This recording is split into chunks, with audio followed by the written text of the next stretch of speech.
ഉണങ്ങി വരണ്ട് ചിതറിക്കിടക്കുന്ന അസ്ഥികളെ കൂട്ടിച്ചേർത്ത് ഞരമ്പും മാംസവും ജീവൻ നൽകി ശവക്കുഴിയിൽ നിന്ന് കയറ്റി ഒരു സൈന്യത്തെ പോലെ മടക്കി വരുത്തുവാൻ ദൈവത്തിന് കഴിയും എന്നുള്ളതാണ്. ആമേൻ. ഞാൻ ജോയിച്ചമല എല്ലാ പ്രിയപ്പെട്ടവർക്കും എൻ്റെ വന്ദനം പറയുന്നു. ബാബേൽ പ്രവാസത്തിലുണ്ടായിരുന്ന ഒരു പുരോഹിതനാണ് യഹസ്കേൽ. കഠിനയാകുന്ന തീച്ചൂളയുടെ നടുവിലൂടെ കടന്നു പോകുന്ന ജനം അന്യദേശത്ത് എല്ലാ പ്രതീക്ഷകളും കൈവിട്ട് കളഞ്ഞ സമയത്ത് ഒരു ദൈവിക ഇടപെടലുകൾ ഉണ്ടാകുന്നതിന് വേണ്ടി ദൈവവും ആകെ മുട്ടുമടക്കുന്ന പ്രാർത്ഥനാ മനുഷ്യനായിരുന്നു യഹസ്കേൽ. ആമേൻ. എല്ലാ പ്രതീക്ഷകളും കൈവിടുമ്പോൾ എന്തു ചെയ്യണമെന്നറിയാതെ നിശബ്ദനായി തീരുമ്പോൾ പ്രതീക്ഷയുടെ ഒലിവിലയുമായി പറന്നു വരുന്ന പ്രാവിനെ പോലെ പരിശുദ്ധാത്മാവ് ഇന്ന് പൽക്കാലം നിന്നെ ബലപ്പെടുത്തട്ടെ, നിന്നെ ശക്തിപ്പെടുത്തട്ടെ എന്ന് ഞാൻ പ്രാർത്ഥിക്കുകയാണ്. അടിമദേശത്ത് വിഗ്രഹാരാധികളുടെ നടുവിൽ മുട്ടുമടക്കി പ്രാർത്ഥിച്ചപ്പോൾ തന്റെ തലയ്ക്കുമീത് സ്വർഗം തുറന്ന് ദിവ്യ ദർശനങ്ങളെ യഹസ്കേൽ കണ്ടതുപോലെ പ്രിയ ദൈവത്തിനെ, നീ ഏത് ദേശത്താണെങ്കിലും ഏത് പ്രതിസന്ധിയിലാണെങ്കിലും മുട്ടുമടക്കി പ്രാർത്ഥിക്കാൻ തയ്യാറായാൽ അടിമ ദേശത്താണെങ്കിലും അന്യദേശത്താണെങ്കിലും സ്വർഗം നിനക്ക് വേണ്ടി പ്രവർത്തിക്കുമെന്നുള്ളതാണ്. ആമേൻ.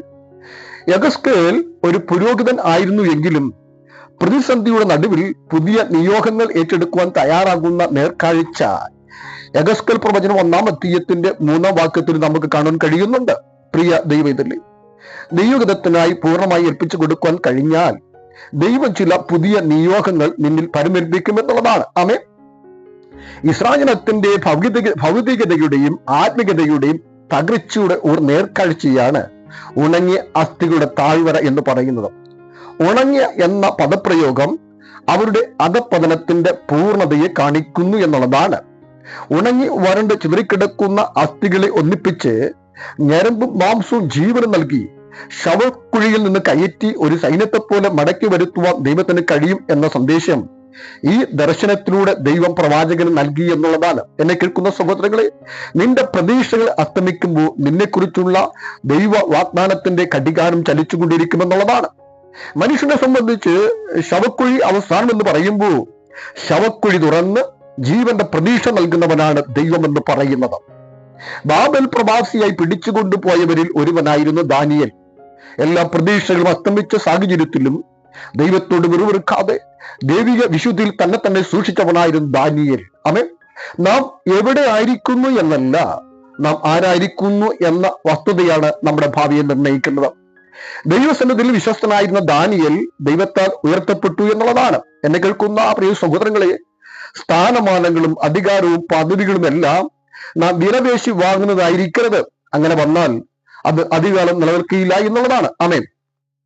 രാജാവ് കണ്ട സ്വപ്നത്തെ വെളിപ്പെടുത്തുവാനും വ്യാഖ്യാനിക്കുവാനും ഒരു അടിമയായി തന്നെ ചങ്ങലയിട്ട് ബന്ധിച്ച് പിടിച്ചുകൊണ്ട് പോയിട്ടും ആ രാജ്യത്തിന്റെ ഭാവിയും അവസാനവും പ്രവചിക്കുവാൻ ദൈവം ദാനിയേലിനെ ഉപയോഗപ്പെടുത്തി എന്നുള്ളതാണ്. ആമേൻ. പ്രിയ ദൈവത്തിലെ, നിന്നെ മാനുഷികമായി ഭരിക്കുന്നവരല്ല നിന്റെ ഭാവി നിശ്ചയിക്കുന്നത്, മറിച്ച് സർവ്വാധികാരിയായ നമ്മുടെ ദൈവമാണ്. ആമേൻ. ഉണങ്ങിയ അസ്ഥികളുടെ താഴ്വരയിൽ ഒരു സൈന്യം പോലെ നഷ്ടപ്പെടലെല്ലാം കൂട്ടിച്ചേർക്കുവാൻ ഈ പ്രഭാതം നിന്നിലൂടെ ദൈവം ഇടയാക്കട്ടെ എന്ന് ഞാൻ പ്രാർത്ഥിക്കുകയാണ്.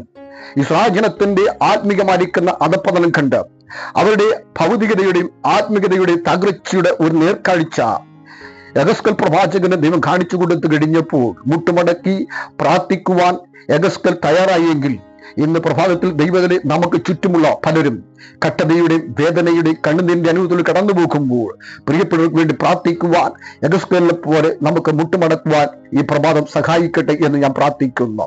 ചില തകർച്ച, ചില പരാജയങ്ങൾ, ചില ഉണങ്ങിക്കിടക്കുന്ന അവസ്ഥകൾക്ക് മാറ്റം വരുത്തുവാൻ തക്കവണ്ണം, ചില അധപതനത്തിൽ നിന്നും അവരെ മടക്കിക്കൊണ്ടുവരുവാൻ തക്കവണ്ണം ഇന്ന് തൽക്കാലം പ്രിയ ദൈവമക്കളെ നിങ്ങൾ ദൈവം ഉപയോഗിക്കട്ടെ എന്ന് ഈ പ്രഭാതത്തിന് ഞാൻ പ്രാർത്ഥിക്കുന്നു. പരിശുദ്ധനായ ദൈവമേ, അനുഗ്രഹിക്കപ്പെട്ട ഒരു നല്ല പ്രഭാതം ഞങ്ങൾക്ക് നൽകി തന്ന കൃപയ്ക്കായി സ്തോത്രം. കർത്താവ്, ഉണങ്ങി വരണ്ട ചിതറിക്കിടക്കുന്ന ചില അസ്ഥികളെ ഒന്നിപ്പിച്ച് ഞരമ്പും മാംസവും അവന് ജീവനം നൽകി അവരെ ശവക്കുഴിയിൽ നിന്ന് കയറ്റുവാൻ ഒരു സൈന്യത്തെ പോലെ നിർത്തുവാൻ തക്കവണ്ണം അങ്ങനെ ദാസന്മാരെ ഉപയോഗിക്കുമാറാക്കണമെന്ന് പ്രാർത്ഥിക്കുന്നു. പ്രതീക്ഷയില്ലാത്ത സാഹചര്യത്തിൽ ചിതറിക്കിടക്കുന്ന ചിലതിനെ കൂട്ടിവരുത്തുവാൻ ഇന്ന് സഹായിക്കുമാറാകണമെന്ന് പ്രാർത്ഥിക്കുന്നു. കർത്താവെ, അങ്ങയുടെ കരങ്ങളിലേൽപ്പിക്കുന്നു. ദൈവം ബലപ്പെടുത്തി അനുഗ്രഹിച്ചതിനായി സ്തോത്രം ചെയ്യുന്നു. യേശു കർത്താവിന്റെ നാമത്തിൽ തന്നെ ആമേൻ. God bless you. ദൈവം നിങ്ങളെ ധാരാളമായി അനുഗ്രഹിക്കട്ടെ.